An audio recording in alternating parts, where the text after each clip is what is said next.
What's up, guys? Welcome back to the Team Solemn Circus live video. It's going over a Goblin Biker deck. This is going to be brought to you by Todd. It's what he's been cooking up. He ended up going 5-0 at the last locals, so huge shouts to him. And yeah, before we dive into the like, comment, subscribe, which is a lot, he's playing this and Moogle, bouncing back and forth between them. Both very good decks, and we're going to be seeing a Moogle deck profile hopefully soon at the regionals. He wants us to keep that a little bit of a secret in case he does decide to play that. So, diving on in, we are playing 2 Gone Wilds. A lot of builds online have been playing 1 or 3. Now, this is a good card all by itself, you know, being a starter as well as an extender. But unfortunately, we just don't want to be bricking on it all the time, so we are just playing 2 of it. But you can definitely opt to play 3 if you wanted to. Then for the other Goblin Bikers, we're playing the 3 Doug. This is your best one. Double Clatter, the 1 Merciless, and the 1 Mac Boom. You can play 2 Merciless if you want to and play only 1 Clatter. He's just opting to play this. I think that's just a little bit better as well. You know, you do have this off the tour guide, but just being able to do it during your opponent's turn just feels so much better. Yeah. I really like being able to interact during my opponent's turn compared to playing to like my own turn. So like, you always have abilities to put this in the graveyard, but having this underneath on your monsters and also having one in the graveyard, it's quite nice. And then we have our other engine. We have the 3 tour guides. You can summon out the Merciless off this to get an extra, summon by detaching off your Goblin Biker later in the turn, which is very nice. You know, always tour guide being a 1-card starter, quite good, especially because your opponent's not going to know you're playing goblins, so like they can just actually hit you or like think, oh well, is he playing against like Unchained or playing against whatever other deck, when then you're just playing Goblin Bikers and then let it resolve, and then at the time they let it resolve, it's like the Ash on Gabunga is not going to matter that much.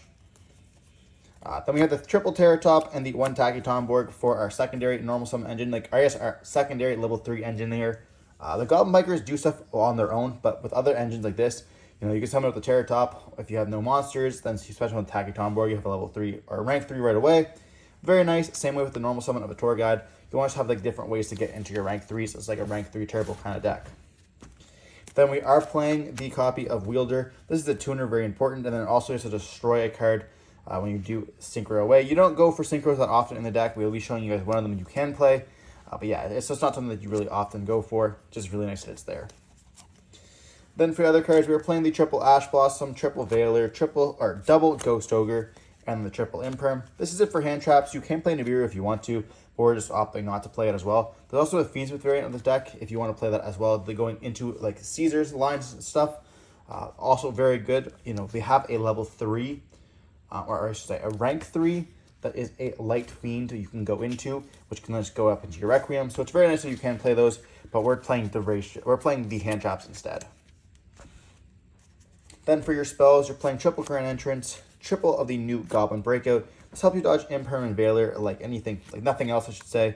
And then you also get to gain the attacks and stuff like that with the secondary effect. You don't use it very often, but being able to avoid those hand traps can be quite nice. You play still the 1 Grand Bash. We also are playing one of the trap cards as well, Grand Crisis, just so you can search it as well off the Doug. And then Goblin Biker Grand Crisis is kind of like a blackout. So being able to like activate the effect and it's continuous, so it doesn't have to go to the graveyard. You can just do it multiple times during your turn and during your opponent's turn. It's something that people just did not expect. Unless it's you get up into the Crazy Beast if you don't want to just use your Gone Wilds, and lets you suck up those spells and traps, which are quite good. Then for the other spells, we are playing the triple copies of Emergency Telly. This is not only for your Psychic Wielder, you can also summon out your Ogres, and then you have like 3 cards in your deck that you can use it. And then Ogre can also be used on the field, which is really important to note, so you can also use that there. And then we also are playing the Call of the Grave and the Full Armored XYZ as our last 40, I think this is 41 cards. But yeah, you don't need to play this spell for this. You're normally going on an XYZ during our opponent's turn, and then get the effect of the Full Armored. Now for the extra deck, we are playing the double Gabungas. You can play 3 if you wanted to, but 2 is what you absolutely have to play.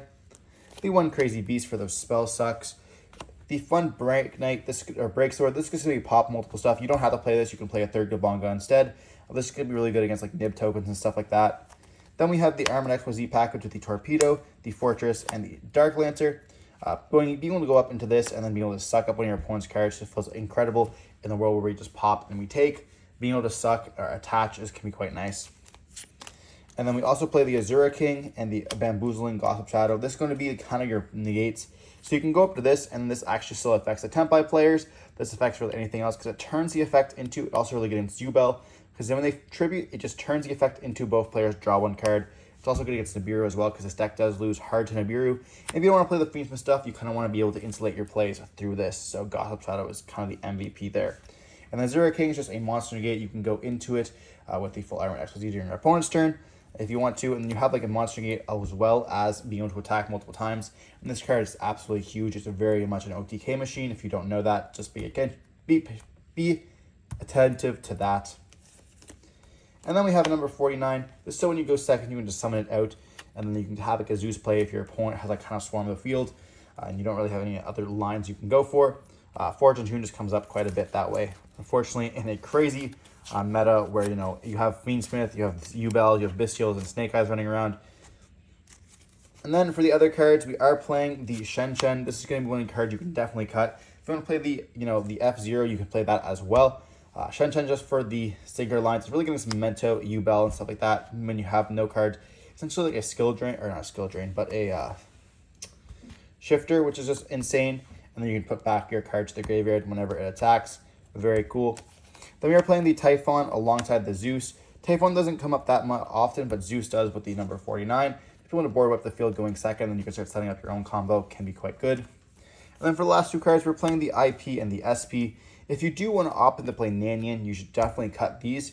This is a very good card as well with the Goblin, Scrap Goblin, but we just don't want to play it. Instead, we're going to go in with the Lynx, because the Lynx are just so powerful in this meta, and just being able to go up into an SP. SP can just clear boards on itself sometimes. So that's going to be it for the deck profile. If you guys want to see more of this, let me know in the comment section down below. Todd's been cooking up quite a bit. There is going to be a new XYZ Goblin card coming out in, I believe, the next set or the set after that, which is going to be pretty crazy. It has like the ability to suck up multiple opponents' monsters or opponents' cards, targeting up to the number of Goblin cards you control. So we're going to be seeing them kind of abuse that, being able to suck up whatever they want to.